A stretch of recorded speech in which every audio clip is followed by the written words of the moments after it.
Os pés humanos, aquelas coisinhas que ficam nas pontas das pernas e que às vezes têm um chulé danado, foram adaptados para sustentar nosso peso enquanto andamos em pé, então seus ossos e ligamentos são bastante rígidos. Mas algumas pessoas têm pés mais flexíveis, o que pode indicar nossa ancestralidade. Um estudo feito com cerca de 400 pessoas mostrou que 1 a cada 13 tem pés assim. Os primatas usam os seus pés como se fossem mãos. Eles sobem árvores com agilidade, então precisam de pés flexíveis para fazer isso com eficiência. Mas os humanos de 2 milhões de anos atrás também tinham pés menos rígidos. Os cientistas acreditam que estudar pessoas com essa rara estrutura óssea pode ajudar a entender como os humanos da antiguidade andavam e se essa flexibilidade os ajudava a subir em árvores também. Nossa altura, formato de corpo e cor de pele dependem muito de como nossos ancestrais costumavam viver. Mas podemos nos adaptar a novas condições durante nosso ciclo de vida. Por exemplo, se você se mudar da planície para as montanhas, seu corpo desenvolverá mais glóbulos vermelhos para compensar a falta de oxigênio. E, naturalmente, se você se mudar de um local gélido para um quente e ensolarado, sua pele ficará pigmentada para se adaptar. Um par a mais de braços seria útil em muitas situações, mas 2 dedos a mais podem ser úteis também. Cerca de 1 em cada 500 pessoas nasce com 6 dedos em cada mão. Na maioria dos casos, os dedos extras são considerados inúteis e são removidos. Mas uma pesquisa mostrou que quem ficou com os dedos a mais conseguia fazer muitas coisas do cotidiano com uma mão só, como amarrar cadarços ou jogar videogame com o controle. Ok, quantos dedos tem aqui? Aproximadamente 1 em cada 25 mil pessoas nasce com 3 falanges nos polegares em vez de 2, o que faz suas mãos ficarem com um aspecto extraordinário. Quando isso acontece em combinação com 6 dedos, o que não é muito raro, aliás, a imagem fica ainda mais crítica. Essa condição não traz muito desconforto. Na verdade, algumas atividades ficam até mais fáceis para quem tem um polegar trilafângico. Fazer uma careta, talvez? Acreditou-se por muito tempo que uma pessoa conseguia distinguir mais de 10 mil cheiros.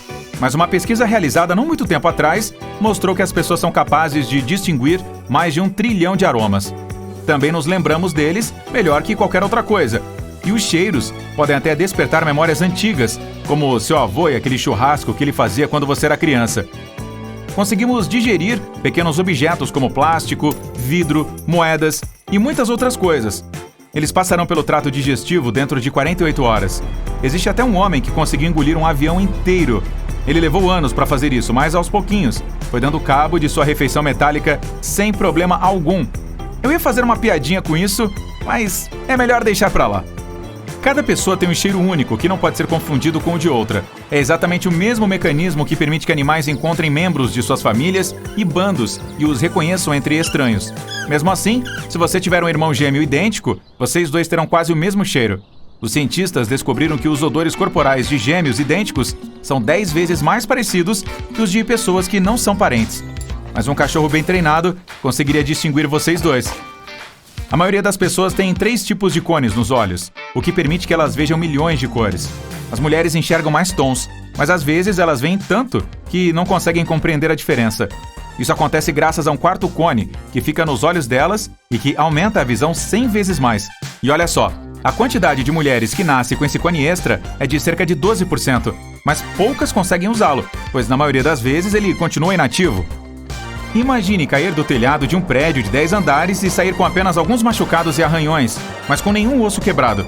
Essa anomalia genética foi descoberta em 1994 e é associada com o gene LRP5. Isso torna os ossos das pessoas cerca de 8 vezes mais densos que o normal, o que os torna praticamente indestrutíveis. Há uma família inteira nos Estados Unidos que tem essa mutação, e todos os 20 membros dela têm ossos extraordinariamente densos. Cientistas que fizeram pesquisas em amostras sanguíneas dessa família dizem que eles têm os esqueletos mais fortes do mundo. Muita gente diz que um queixo fendido é sinal de uma personalidade forte e independente, mas na verdade, isso é resultado de uma mutação genética em que os ossos ou músculos da mandíbula inferior não se fundem completamente durante o desenvolvimento dentro do útero.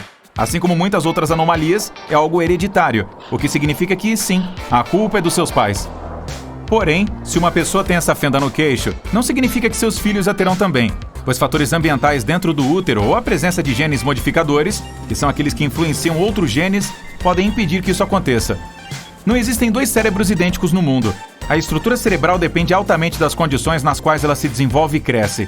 Então, todos nós temos alguma coisa única, mesmo em nível biológico. Seus dedos e sua língua também têm uma espécie de impressão digital única, que é diferente de qualquer outra no mundo. Não, esqueça essa ideia de comparar línguas. Uma condição menos interessante, mas não menos rara, é a famosa coroa dupla. A coroa é aquele redemoinho de cabelo que fica em cima da sua cabeça. Ela é fácil de identificar se seus cabelos são curtos, principalmente porque é a parte mais difícil de alinhar. As pessoas normalmente têm uma, mas há indivíduos azarentos que têm duas, ou seja, chances dobradas de o cabelo ficar ouriçado. Tem gente que acredita que ter uma coroa dupla é sinal de sorte, ou até de alta inteligência. Por falar nisso, você já acordou e olhou com uma frustração enorme seu cabelo desgrenhado? Imagine ficar descabelado para sempre, sem conseguir fazer nada para melhorar os fios. Isso é chamado de síndrome do cabelo impenteável. Seu cabelo sempre ficará apontado para todos os lados, e não há água ou gel que possa domá-lo. A heterocromia faz seus olhos terem duas cores diferentes. Por exemplo, um castanho e outro azul. Isso tem a ver com os níveis de melanina em seu corpo, um pigmento que afeta a cor da pele, dos cabelos e, sim, dos olhos. Existe também a heterocromia parcial, que é quando só uma parte dos olhos tem cor diferente. Não é algo muito comum em humanos, mas aposto que você já viu essa condição em cachorros, sobretudo nos huskies siberianos. Essa raça é naturalmente predisposta a ter essa condição, e fica bem legal neles. A condição genética mais rara que existe é provavelmente a de sangue dourado, que pode salvar a vida de milhões de pessoas. Há apenas 40 portadores conhecidos desse tipo sanguíneo no mundo. Eles não têm nenhum antígeno RH nos glóbulos vermelhos do sangue, o que significa que qualquer pessoa pode aceitar o sangue deles, mesmo quem tem tipos sanguíneos extremamente raros. Apesar de o sangue deles não ter cor dourada, com certeza vale mais que ouro. Vire a palma da mão para cima e apoie o braço sobre uma superfície plana. Agora encoste o dedo mínimo no polegar e olhe para o seu pulso. Você está vendo algum músculo ficar tenso sob sua pele? Se não, está tudo certo. Só significa que você está entre os 10% da população que não tem o palmar longo, um músculo que os cientistas acreditam ter sido usado pelos nossos ancestrais para se pendurar e agarrar coisas. Nos humanos modernos, porém, ele não tem utilidade alguma. Então, estamos evoluindo para deixá-lo de tê-lo de vez. Entre 0,5% e 1% da população do mundo tem um furo extra perto das orelhas que serve para nada. O bom é que ele não oferece perigo algum também.